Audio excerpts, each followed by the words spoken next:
Bwana Yesu asifiwe, mtu wa Mungu unayenitazama popote ulipo.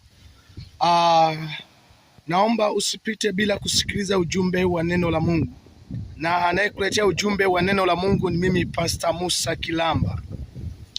Biblia inasema kile kitabu cha Mathayo ile sura ya 24 kuanzia ile sura ya 37 hadi 42. Biblia inasema kama ilivyokuwa siku za Nuhu ndivyo itakapokuwa kuja kwa mwana wa Adamu. Walikuwa wakioa na kuolewa, ghafla siku ile ikaja kama mtego.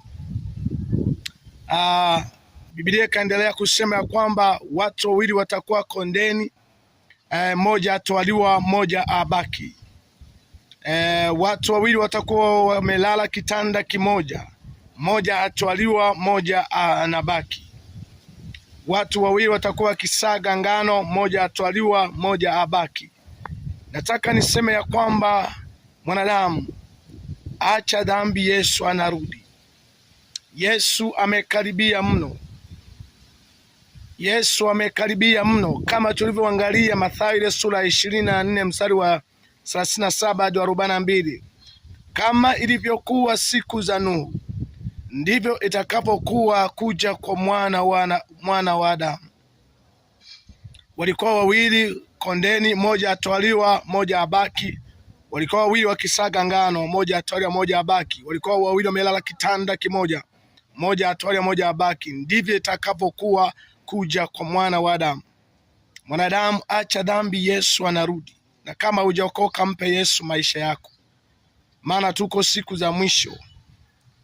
Kiama kiko karibu sana, na jambo hili siku parapanda itakapolia, kuna wengine wataondoka asubuhi kuelekea katika majukumu yao, wasirudi tena.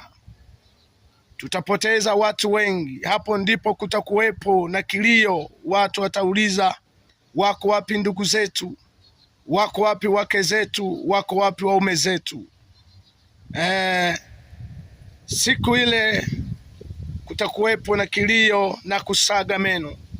Jua hili litatiwa giza, na hapa duniani kitakachobaki ni kilio tu kwa wenye dhambi na wale waliokataa kumwamini Yesu Kristo kwa mwokozi wa maisha yao. Nataka niseme mwanadamu, Yesu anarudi. Yesu anarudi. Mwanadamu, acha dhambi, okoka wewe ambaye hujaokoka. Tuko siku za mwisho, dalili zote za